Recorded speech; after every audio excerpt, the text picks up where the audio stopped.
when we think about eating disorders or addiction, we tend to think of extreme cases where somebody is no longer able to function in their day to day life. We also tend to focus intently on maladaptive behaviors and substance use, as opposed to seeing things from the perspective of the root cause of why a person actually develops these tendencies. And that is unprocessed pain. I mean, any of these maladaptive behaviors are basically just a way of trying to regulate our internal experience, trying to deal with overwhelming pain, generally from our past. And when we see it from that perspective, it enables us to broaden our concept of what addiction or disordered eating actually is. Because, as I said, we tend to focus on the most extreme cases, and yet so many of us have behaviors in our day to day life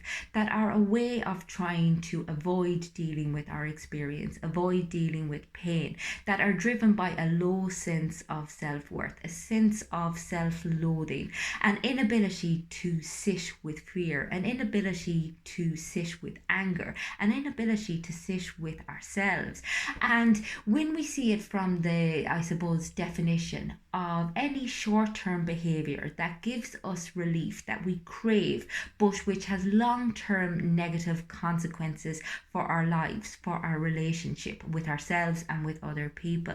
it really helps us expand our concept of what is maladaptive and what we do on a daily basis in an attempt to regulate and to protect ourselves and defend ourselves from what it is that we fear most. And it's recognizing that oftentimes addictive behaviors are very culturally accepted. I mean, we have work addiction, we have exercise addiction, we have perfectionism. And again, these are all just ways we have of trying to self soothe, of trying to avoid dealing with the reality of our inner rejection, because ultimately so many of us walk around the place on a day to day basis rejecting ourselves at every level. We see ourselves as inadequate, we see ourselves as unworthy, we see our needs as not being important enough to be met. And this is a consequence of a childhood where our needs were invalidated, or where we were highly criticized or highly judged, and consequently we internalized these coping mechanisms that, we had to be always perfect, or that we had to kind of escape any negative feelings because we were unable to tolerate the sadness and the grief that our life circumstance caused us. And it's recognizing that oftentimes these mechanisms and these patterns of behaviors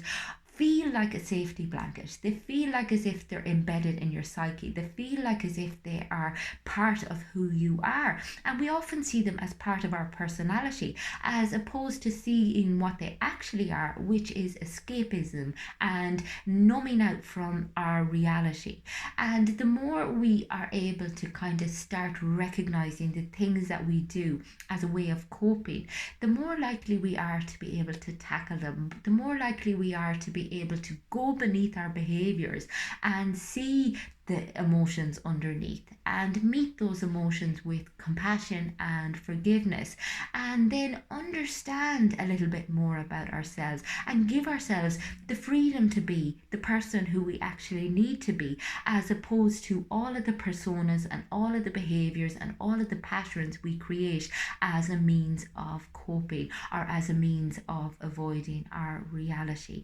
And as I said, it's about expanding our concept of what mental health issues actually entail. We tend to assume that we have to be on our knees before we seek out help. And yet, as I said, so many of us walk around on a daily basis not actually liking who we are, doing things that make us feel bad about ourselves, and yet continuing to do them because we don't know any other way to regulate or to self soothe or to sit with who it is that we are. And it's about learning to, I suppose,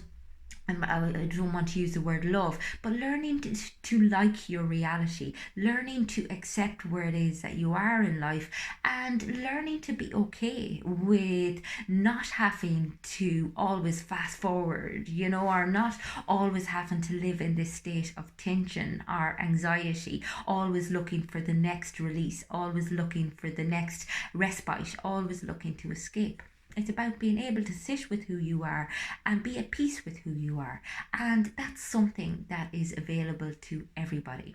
If you find that you have behaviors or coping mechanisms in your life which are really impacting on your capacity to develop self acceptance and to have the relationships and the life that you desire, then get in touch with me on the website. It's fundamentals.ie.